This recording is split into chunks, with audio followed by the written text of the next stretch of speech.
ఇక ఎన్నో రోజులుగా ఎన్నో నెలలుగా సంవత్సరాలుగా కూడా కొనసాగుతున్నటువంటి రష్యా ఉక్రెయిన్ యుద్ధం గురించి మనకు తెలుసు. ఈ యుద్ధానికి సంబంధించి రకరకాల సంధియత్నాలు రకరకాల ప్రయత్నాలు జరుగుతున్న తరుణంలో అజిత్ దోవల్ అక్కడ పర్యటించనున్నారు.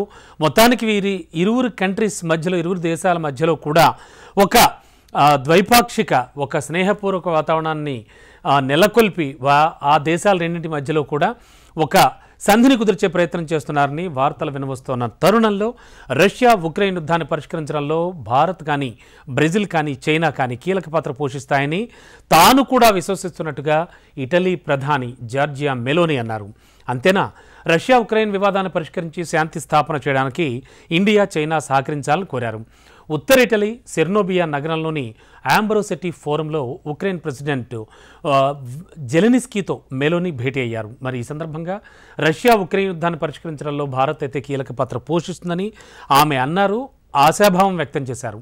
ఉక్రెయిన్ సంక్షోభాన్ని నివారించడంలో భారత్ చేస్తున్న ప్రయత్నాలపై రష్యా అధినేత పుతిన్ కీలక వ్యాఖ్యలు చేసిన 2 రోజుల తర్వాత మెలోనీ నుంచి ఈ కామెంట్స్ రావడం గమనార్హం. అండ్ ఇక వ్లాడివోస్టాక్లో జరిగినటువంటి 9వ ఈస్టర్న్ ఎకనామిక్ ఫోరంలో రష్యా అధ్యక్షుడు వ్లాదిమిర్ పుతిన్ ప్రసంగించారు.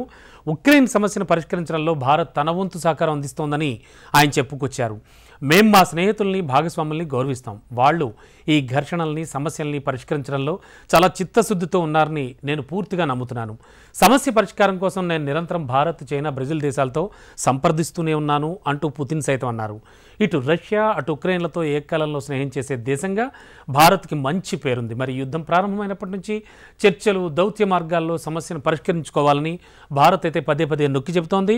ప్రధాని మోడీ అయితే వరుసగా 3వ అధికారం చేపట్టిన తరువాత రష్యా ఉక్రెయిన్లో పర్యటించారు. వేరువేరుగా అటు పుతిన్ను ఇటు జెలెనిస్కీని కూడా కలిసి ముచ్చటించారు. యుద్ధ నివారణ కోసం శాంతి చర్చల్లో తన మిత్రులకు అండగా కూడా భారత్ నిలుస్తుందని చెప్పారు.